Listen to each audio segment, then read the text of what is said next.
राम राम बेसारी बाड़ा में। और ये हमारी पंचकुले वाली मंडली है तैयार। थोड़ी सी लेट हो गई, प्रसाद बाटन लग रही है।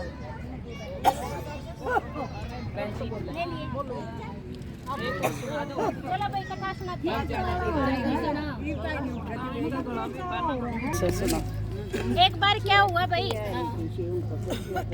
एक महात्मा जी नगर में आए और उस नगर की रानी को पता चला कि कोई महात्मा सिर्फ महात्मा आए। तो वो सोचने लगी कि महात्मा में तो मेरी कोई रुचि नहीं है, लेकिन क्यों ना उनको महल में बुला के थोड़ा सम्मान किया जाए। तो भाई उसने साधु महाराज को महल में बुलाया और उसका सम्मान के लिए उसने क्या किया, उसको ठहरा लिया कि आप मेरे महल में आज रुक जाइए और कल आप जाना। तो उसने देखा साधु महाराज के पास कुछ भी नहीं है कमंडल को छोड़ के। तो वो सोचने लगी कि जो भी इसने सिद्धि प्राप्त करी है इस कमंडल के कारण करी है। तो उसने क्या किया कि एक कमंडल बनवाया, उसमें बहुत सारे हीरे मोती लगवाए और साधु महाराज से सुबह जाते हुए बोली कि आप अपना कमंडल चेंज कर लो, बदल लो। तो साधु महाराज ने कहा कि क्यों रानी, मैं अपना कमंडल क्यों बदलूं? तो उसने कहा ये लकड़ी का कमंडल आपके हाथ में शोभा नहीं देता, आप इतने बड़े महात्मा हो और मतलब आपके हाथ में हीरे का कमंडल ही अच्छा लगेगा। तो उसने कहा कि मेरे लिए तो ऐसा ही तो लकड़ी का, ऐसा ही ये हीरे का, इसमें कोई फर्क नहीं। तो फिर उसने कहा कि नहीं, मैं आपके सम्मान में दे रही हूँ, आप ये लेके जाइए। तो साधु महाराज ने देखा कि रानी जी पे अड़ गई है, तो उसने कमंडल ले लिया और चल पड़ी। और जैसे ही महल से बाहर निकले एक चोर देख रहा है और चोर साथ साथ लग लिया और वो सोचने लगा कि इस महात्मा का इस कमंडल का क्या काम, इसने तो सारी मोह माया त्याग रखी, ये क्या करेगा इतने हीरे मोती लगे हुए कमंडल का, इसको तो ज्ञान भी नहीं होगा कि इसमें कितने मतलब अनमोल हीरे जड़े हुए हैं। तो भाई धीरे धीरे वो चोर देखता रहा कि भाई साधु महाराज कहाँ जाएंगे। साधु महाराज अपनी कुटिया में गई और उसने कमंडल एक साइड रख दिया और अपने ध्यान साधना में लीन हो। और बाहर चोर वेट कर रहा है कि कभी साधु महात्मा बाहर निकले और मैं कमंडल की चोरी करूं। तो भी साधु महात्मा अपने ध्यान में मगन है और साधु महात्मा के कुटिया के गेट बंद कर लेते हैं। रात हो जाती, गेट बंद कर लेते हैं, सिर्फ एक छेद है, उसमें से चोर झांक रहा है कि भाई साधु कब सोए और कब मैं कमंडल ले जाऊं। और साधु महात्मा अपने ध्यान में मगन होते हैं। तो वो सोच रहा है कि मुझे लग रहा है ये बैठा बैठा ही सो जाएगा। और चोर की नजर एक टक साधु महाराज पे है और साधु महाराज अपने ध्यान में मगन।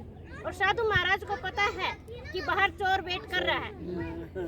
तो जब आधी रात बीत गई तो साधु महाराज ने कहा भाई तू अंदर आ जा, तू कौन है? तो चोर डर गया और भाग गया। चोर ने सोचा अब तो आधी रात बीत गई, पक्का सोएगा, तो वो थोड़ी दूर जाके बैठ गया। और जब उसने देखा कि भाई साधु महाराज फिर ध्यान में मगन हो गए, तो तब उसकी नजर पड़ी कि साधु महाराज ने आड़ी में से वो कमंडल बाहर फेंक दिया। तो रात को वो चमक रहा है कमंडल। तो उसने कहा कि साधु महाराज तो समझ गए मैं कमंडल ही लेना। तो जैसे ही उसने कमंडल को हाथ लगाया, अंदर से फिर आवाज आई भाई तू अंदर आ जा, इससे भी बेशकीमती चीज मेरे पास है।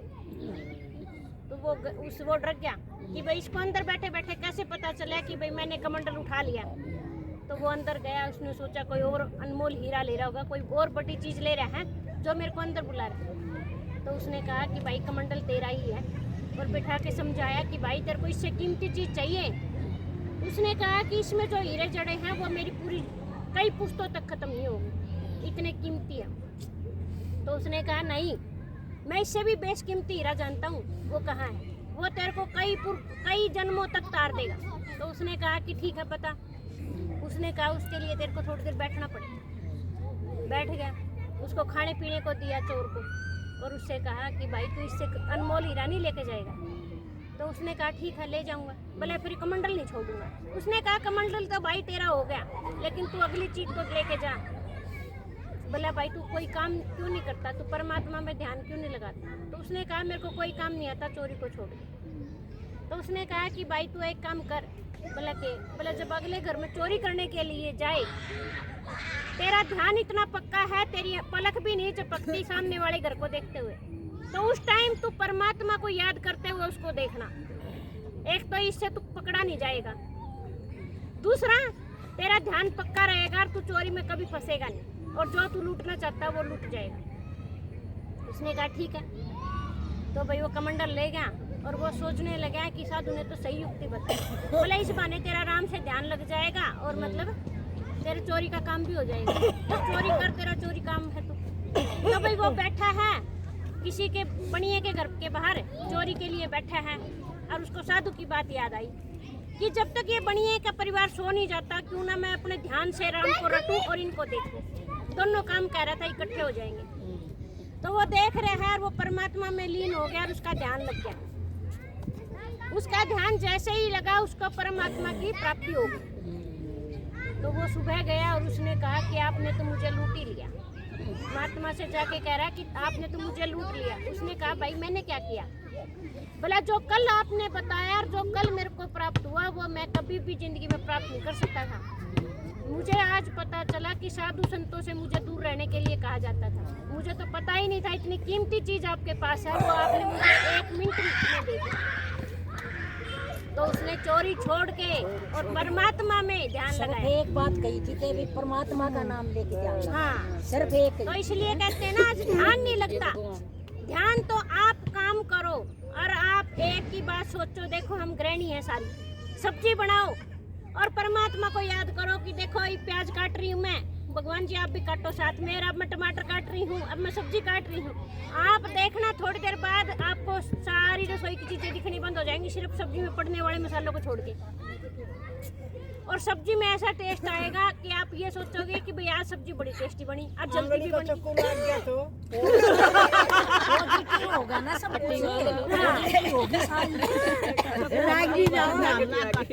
चलो जी हो गया आपकी बंद करो। बता भाई एक और सुनाते हैं। चलो वे सारी बाणा ने बहुत अच्छी कहानी सुनाई। और आंटी ने कह दिया बोला चक्कू लग गया था। जोर दे रहे घुमा दिया। चलो भाई एक और सुनाते हैं।